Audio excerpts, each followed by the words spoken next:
हार्दिक धन्यवाद व्यक्त गर्न चाहन्छु कार्यक्रम उद्घोषिका बहिनीमा। आज हामी विशेष गरी यो मङ्गोल नेसनल अर्गनाइजेसनको फाउन्डर प्रेसिडेन्ट महामानव डाक्टर गोपाल गुरुङज्यूको 87औं यो जन्मोत्सव कार्यक्रमको अवसरमा भेटघाट भइराखेका छौँ जिल्ला सभा रसुवाको आयोजनामा। यस चाहिँ औपचारिक कार्यक्रमको सभाध्यक्षज्यू, यस कार्यक्रममा आसन ग्रहण गरेर बसिराख्नुभएका केन्द्र सभाको सदस्य मेन लामा दाई, यस कार्यक्रमका अतिथि बागमती प्रान्तीय सभाको सहसचिवज्यू, सिन्धुली जिल्ला सभाको अध्यक्षज्यू, त्यसै गरी रसुवा जिल्ला सभाको विभिन्न स्थानीय तहहरूबाट रसुवा जिल्ला सभाको विभिन्न पदाधिकारी प्रतिनिधित्व गरेर आउनुभएका सम्पूर्ण साथीहरू र भर्खरै चाहिँ आजभन्दा करिब 3 महिना अगाडि सम्पन्न भएको स्थानीय तहको निर्वाचनमा यहाँहरूको निर्भीक उम्मेदवारी दर्ता गरेर आउनुभएका तपाईँ सम्पूर्ण रसुवावासी, मङ्गोल प्रेमी, यो मङ्गोल नेसनल अर्गनाइजेसनले मात्रै यो भूगोलको यो माटोको रक्षा गर्न सक्छ, यो माटोको सुगन्ध पत्ता लगाउन सक्छ भनेर यसको निमित्त अहोरात्र खटिराख्नुभएका तपाईँ सम्पूर्ण उपस्थित रसुवा जिल्लावासी, मङ्गोल प्रेमी आमा बुवा, दाजुभाइ तथा दिदीबहिनीहरूमा मङ्गोल नेसनल अर्गनाइजेसन केन्द्रीय सभा काठमाडौँको तर्फबाट र मेरो आफ्नो व्यक्तिगत तर्फबाट पनि यहाँहरू सबैमा मङ्गोल मायाले भरिएको जुझारु सालु टक्राउन चाहन्छु। स्वीकार्नुहोस्, जय मङ्गोल। विशेष गरी आज हामी नेपालको राजनैतिक इतिहासमा पहिलो पटक लोकतन्त्रको निमित्त आवाज उठाउँदा, नेपालको राजनैतिक इतिहासमा पहिलो पटक नेपालमा सबै धर्म मान्ने मान्छेहरूले बराबरी आस्था राख्न पाउनुपर्छ, त्यसको निमित्त धर्मनिरपेक्षताको व्यवस्था हुनुपर्छ भनेर पहिलोचोटि यो मुलुकमा आवाज दिने व्यक्ति, सँगसँगै यो देशमा एकल केन्द्रीकृत शासन पद्धति र व्यवस्थाले यो देशको ग्रास लेभलमा रहेको अथवा स्थानीय तहको जनताहरूको अधिकार सुनिश्चित गर्न सकेन, स्थानीय तहको गरिबको झुपडीभित्र भएको त्यहाँको चाहिँ वेदना र पीडाहरू, त्यो व्यथाहरू यो देशको राज्यको मूलधारसम्म आउन सकेन। यसको निमित्त यो देशलाई प्रान्तीयतामा लानुपर्छ भनेर प्रान्तीय संहिताको निमित्त आवाज उठाउने पहिलो व्यक्ति मङ्गोल नेसनल अर्गनाइजेसनको फाउन्डर प्रेसिडेन्ट महामानव डाक्टर गोपाल गुरुङज्यूको हामी 87औं जन्मोत्सव कार्यक्रम चाहिँ अहिले सभ्य र भव्य रूपमा देशभरिबाट मनाइराखेको अवस्था छ। त मङ्गोल नेसनल अर्गनाइजेसनको फाउन्डर प्रेसिडेन्ट महामानव डाक्टर गोपाल गुरुङज्यूले भनेको दुईवटा युक्ति सदाबहार रूपमा हाम्रो मनभित्र चाहिँ एउटा खालको दिशाबोध गर्नको निमित्त हाम्रो मस्तिष्कभित्र गाडिएर बसेको छ। उहाँले सधैँभरि भन्नुहुन्थ्यो, जीवन के हो भन्ने प्रश्न गर्ने बित्तिकै डाक्टर गोपाल गुरुङज्यूले भन्नुहुन्थ्यो, जीवन भनेको मान्छे जन्मिसके पछाडि नमरुन्जेलसम्म अथवा मान्छेको जन्म र मृत्युको बिचमा हुने जति क्रियाकलाप छ त्यो क्रियाकलाप नै जीवन हो। कति मान्छेहरू चाहिँ कसरी मर्छन् त भन्दा, मान्छे जन्मेर मृत्यु नहुन्जेलसम्म उसले जति क्रियाकलाप गर्छ मरिसके पछाडि ऊ सदाको लागि मरेर जान्छ। तर संसारमा यदा कता एउटा दुईटा यस्तो मान्छेहरू पनि जन्मिन्छन्, त्यो मान्छे भनेको जन्म र मृत्युको बिचमा उसले गरेको जुन गतिविधि छ, जुन क्रियाकलाप छ, त्यो क्रियाकलापले चाहिँ उसलाई कहिले पनि नमर्ने एउटा अमर र अजर बनाउँछ। त्यस्तो मान्छे चाहिँ थोरै मान्छे मात्रै हुन्छ भनेर यो सङ्गठनको संस्थापक प्रेसिडेन्ट डाक्टर गोपाल गुरुङज्यूले भन्नुहुन्थ्यो। आज डाक्टर गोपाल गुरुङज्यूको जीवनको परिभाषा अनुकूल उहाँलाई आज हामीले सम्झिराखेको अवस्था हो। आज डाक्टर गोपाल गुरुङज्यूको भौतिक शरीर तपाईँ हाम्रो बिचमा नभए तापनि हामी गोपाल गुरुङलाई किन सम्झिराखेका छौँ त भन्दाखेरि डाक्टर गोपाल गुरुङज्यूले उहाँ जन्मेर नमरुन्जेलसम्म उहाँले गर्नुभएको जुन क्रियाकलाप थियो, उहाँले गर्नुभएको जुन कार्य थियो, उहाँले गर्नुभएको जुन काम थियो, त्यो कामले चाहिँ डाक्टर गोपाल गुरुङज्यूको भौतिक शरीर ढले पनि उहाँको विचार कहिले पनि ढल्न हुँदैन। डाक्टर गोपाल गुरुङज्यूको शरीर माटोमा मिले पनि उहाँको विचार र सिद्धान्तहरू चाहिँ यो संसारमा कहिले पनि विलय हुनु हुँदैन भन्ने एउटा उद्देश्यको सहित चाहिँ आज हामीले डाक्टर गोपाल गुरुङज्यूको 87औं जन्मोत्सव चाहिँ मनाइराखेको अवस्था छ। डाक्टर गोपाल गुरुङज्यूले भन्नुहुन्थ्यो, वास्तविक नेता भनेको चाहिँ एउटा विशाल चट्टानबाट चुइटिएर खसेको ढुङ्गाको टुक्रा जस्तै हो। उसले जत्तिकै रोग भोग र शोक चाहिँ सहन सकेको हुनुपर्छ अथवा सिकेको हुनुपर्छ, तर एउटा असल नेता भनेको त्यो विशाल चट्टानबाट चुइटेर खसेको ढुङ्गाको टुक्रा जस्तै हो। उसको निमित्त घर परिवार पनि उसको साथमा नहुन सक्छ, उसको छरछिमेक उसको साथमा नहुन सक्छ, उसको आफन्त नातागोता उसको साथमा नहुन सक्छ, उसको साथीभाइ र सङ्गी पनि उसको साथमा नहुन सक्छ। त्यो कसैको साथ नपाए तापनि यो वैचारिक युद्ध र अस्तित्वको लडाइँ जित्नको निमित्त एउटा बाटो तय गरेर हिँड्ने मान्छे मात्रै वास्तविक रूपमा एउटा सच्चा नेता हो भनेर डाक्टर गोपाल गुरुङज्यूले भन्दै जानुभएको छ।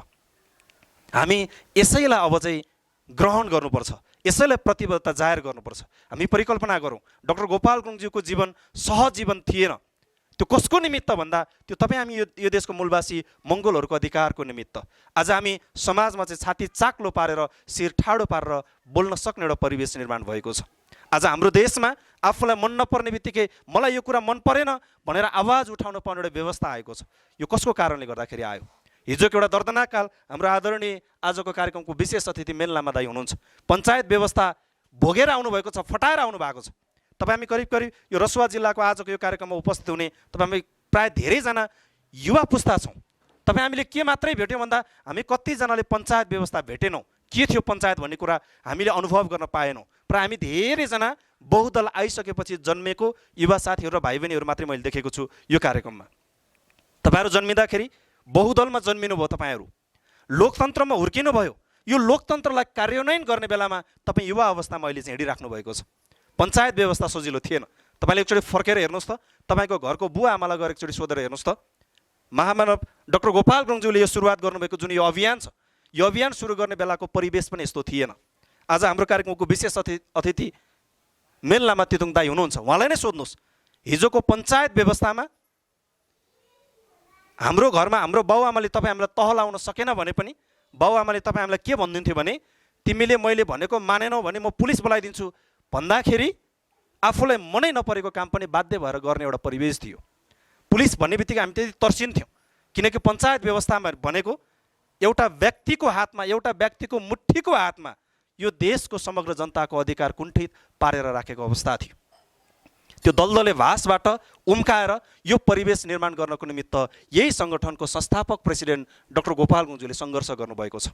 मैले धेरै ठाउँमा भनेको छु, एकचोटि राजदरबारमा एउटा घटना घटेको थियो। राजा बेलुका सुते पछाडि भोलिपल्ट बिहानै दरबारमा राजा उठे पछाडि बाहिरको प्रकृतिमा के भइराखेको छ भनेर हेर्न मन लागेर राजा सुतेको दरबारको झ्यालको पर्दा हटाएर बाहिर हेर्दाखेरि राजाले बाहिरको प्रकृति देख्ला भन्दा राजाले बाहिर के देखेछ भन्दा एउटा कामीको अनुहार देखेछ। बिचरा कामी बिहान उठेर बेलुका छोराछोरीको पेट पाल्नको निमित्त मेरो छोराछोरी पाल्नुपर्छ भनेर झिसमिसेमा त्यो कामी चाहिँ उठेर काम गर्न दगुर्दै दगुर्दै जाने बेलामा त्यो राजाको दरबारको अगाडिपट्टिबाट कुद्दै कुद्दै जाने बेलामा राजा उठेर यो दरबारको अगाडि प्रकृतिमा चाहिँ के छ म चाहिँ राम्रो कुरा हेर्छु भनेर पर्दा हटाएर हेर्ने बित्तिकै उसले कामीको अनुहार देख्ने बित्तिकै राजाको चाहिँ मुड अफ भयो। त्यति बेला राजाको सेनापति हतार हतार आएर सोधे, महाराज तपाईँ बिहानदेखि छटपटाइ हुनुहुन्छ, चैनसँग बस्नु भएको छैन, तपाईँलाई के भयो महाराज भनेर सेनापतिले सोद्धाखेरि त्यति बेला राजाले जवाफ दिएर भनेको थियो अरे, हेर सेनापति म आज बिहानै झिसमिसेमा उठेर बाहिरको सुन्दर प्रकृतिको दृश्य हेर्छु भनेर झ्यालको पर्दा हटाएको त कामीको अनुहार देखेँ, यसकारणले मेरो मुड अफ भएको छ। सेनापतिको निर्देशनमा सेना प्रयोग गरेर काम गरिराखेको कसको लागि भन्दा छोराछोरीको लागि काम गरिराखेको कर्मचारी एउटा काम गर्ने कामदार कामीलाई चाहिँ काम गरेको ठाउँबाटै उठाएर राजाको अगाडि ल्याएर उभ्याएर राखेको थियो। त्यति बेला त्यो उभ्याउने बेलामा कामीले भनेको थियो, महाराज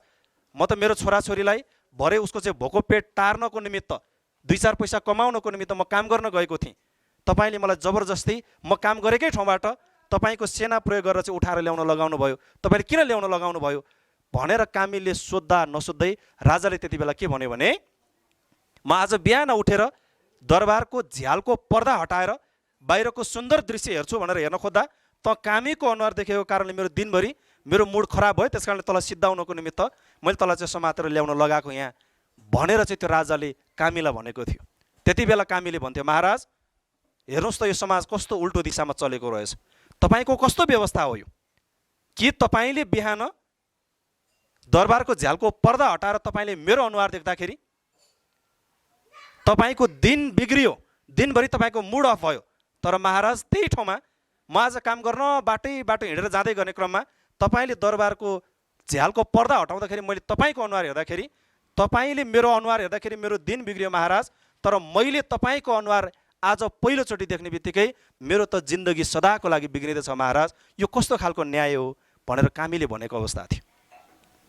यस्तो दर्दनाक व्यवस्था थियो यो मुलुकमा। त्यो दर्दनाक व्यवस्थाबाट उम्काएर आज तपाईँ हामीलाई मन नपरेको कुरा मलाई यो कुरा मन परेन, यो कुरा चाहियो भनेर भन्न पाउने यो लोकतन्त्र भन्ने व्यवस्था ल्याउनको निमित्त यो देशमा पहिलोचोटि आवाज उठाउने व्यक्ति भनेको चाहिँ महामानव डाक्टर गोपाल गुरुङज्यू हुनुहुन्थ्यो। लोकतन्त्रको निमित्त आवाज उठाएकै कारणले गर्दाखेरि गोपाल गुरुङलाई 3 वर्षसम्म भद्रगोल जेलभित्र हालिएको थियो।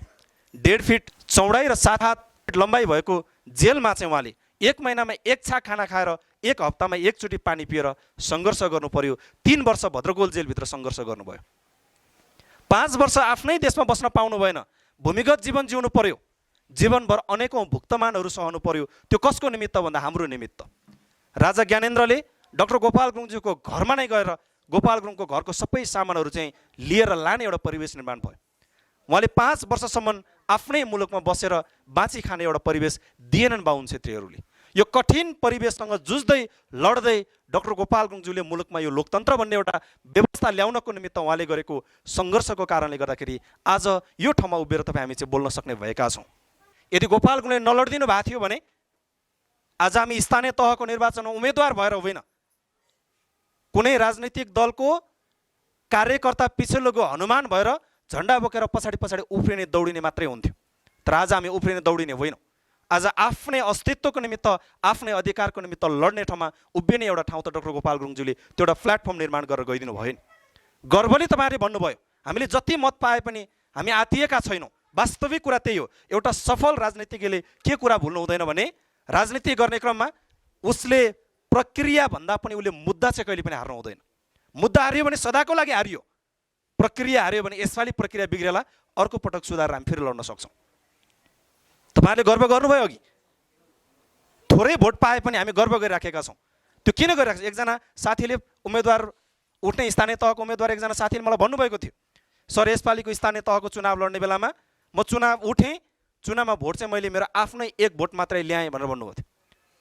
तर 1 भोट ल्याएकोमा उहाँलाई हिन्ताबोध थिएन। उहाँले गर्वले के भनिदिनु भयो भने यो समाजको सबै मान्छेहरू यो देशलाई चाहिँ शरणार्थीहरूको मुलुक बनाउन लाग्दै गर्दाखेरि सर मैले चोर डाका र फटाहरूको पक्षमा भोट हालिनँ, मेरो आफ्नो भोट चाहिँ आफ्नै जमिनमा ल्याएर हाल्न सकेँ, त्यसैमा मैले चाहिँ गर्व गरेको छु सर भनेर भन्नुहुन्थ्यो। आज यो परिवेश, आज यो परिस्थिति मङ्गोल नेसनल अर्गनाइजेसनको संस्थापक प्रेसिडेन्ट महामानव डाक्टर गोपाल गुरुङज्यूले ल्याइदिनु भएको छ। अब यो देशको परिवेश यसै गरी चल्दै जाने हो। अघि मैले तपाईँलाई सुरुवातमा बताएँ, सबै मान्छे मरिसकेपछि सम्झना लायक हुँदैनन्। त्यो कति मान्छे जीवित छँदा पनि सम्झना लायक हुँदैन। तर संसारमा एउटा चाहिँ युगान्तकारी व्यक्तिहरू के हुन्छन् भन्दा मरेको कयौँ वर्षपछि पनि सम्झिराखिन्छ। महामानव सिद्धा बुद्धलाई हेर्नुहोस् त, आज 2555 वर्ष बितिसक्यो, तर बुद्धको दर्शन अझ झन्झन आधुनिक हुँदै गइराखेको अवस्था छ। बुद्धलाई झन्झन संसारले चिन्दै गइराखेको अवस्था छ। यो डाक्टर गोपाल गुरुङज्यूको दर्शन पनि त्यस्तै हो। यो कसले मात्रै पाउँछ भन्दा महान व्यक्तिहरूले, महामानवहरूले मात्रै त्यो परिवेश पाउँछन्, सबैले पाउँदैनन्। त्यो पनि फेरि त्यो महामानवहरूले किन त्यो परिवेश निर्माण गर्छन् त भन्दा हामी आम मान्छे भन्दा महामानवहरूसँग चाहिँ एउटा ज्ञानेन्द्रिय बेसी हुन्छ। हामी सामान्य मान्छेको शरीरमा जम्मा 5वटा ज्ञानेन्द्रिय हुन्छ, एउटा आँखा, एउटा कान, एउटा नाक, एउटा जिब्रो, एउटा छाला। हामी यो 5वटा कुराले मात्रै पत्ता लगाउन सक्छौँ। तर संसारमा जन्मिने महामानवहरूसँग 6औँ ज्ञानेन्द्रिय पनि हुन्छ, जो आम नागरिकसँग, आम मानवसँग हुँदैन। त्यो 6औँ ज्ञानेन्द्रियबाट देखेको कुरा चाहिँ यो समाज कहाँ जाँदैछ भन्ने कुरा पत्ता लगाउने कुरा हो। त्यो आज डाक्टर गोपाल गुरुङज्यूले लेख्नुभएको दर्शन पनि उहाँको 6औँ ज्ञानेन्द्रियले देखेर लेख्नुभएको दर्शन हो। उहाँले बोल्नुभएको यो लोकतन्त्र, यो धर्मनिरपेक्ष, यो प्रान्तीय संहिता, उहाँले बोल्ने बेलामा यो त कुन चरीको नाम हो भनेर बसेका थिएनन् नेपालका बाहुन क्षेत्रीहरू पनि। तर आज गोपाल गुरुङले भनेकै ठाउँमा आइपुग्नु परेन। गोपाल गुरुङले उहिले नै भनेर जानुभएको थियो, अबको नेपालको राजनीति भनेको लोकतन्त्र, धर्मनिरपेक्ष र प्रान्तीय संहिता, यो 3वटा मुद्दामा मात्रै केन्द्रित भइरहेको छ भनेर त गोपाल गुरुङले आज होइन, यो सङ्गठनको स्थापना काल आजभन्दा झन्डै 33 वर्ष पहिला सन् 1972बाट नै उहाँले भन्दै आउनुभएको कुरा हो। यो आज समाजमा 2022 आज करिब 50 वर्ष पछाडि समय त्यही आएर गयो नि त। आजभोलि चल्न थालेछ बजारमा हल्ला। देशमा 7वटा प्रान्त गठन गरिसके पछाडि 6वटा प्रदेशको नाम भयो, एउटा प्रदेशको बाँकी छ, 1 नम्बर प्रदेशको नाम राख्न सकेका छैन। त्यो 6वटा प्रदेशको नाम राख्ने बेलामा हेर्नुहोस्, जसले जन्म दिन्छ कर्म पनि त्यसैले दिन्छ, यो अरूले दिन सक्दैन। आज नेपालमा के भयो भन्दा यो लोकतन्त्र, धर्मनिरपेक्ष र प्रान्तीय संहिताको जन्म गोपाल गुरुङले दिनुभयो, अनि कर्म चाहिँ बाहुन क्षेत्रले दिन खोजिरहेको छ, त्यही भएर नमिल्यो। लोकतन्त्र भन्ने कुरा मिल्दैन, धर्मनिरपेक्षको नि कुरा मिल्दैन, प्रान्तीय संहिताको नि कुरा मिल्दैन। यो किन मिल्दैन त भन्दा ओनरसिप उसले लिन्छ जो उसको चाहिँ मालिक हो।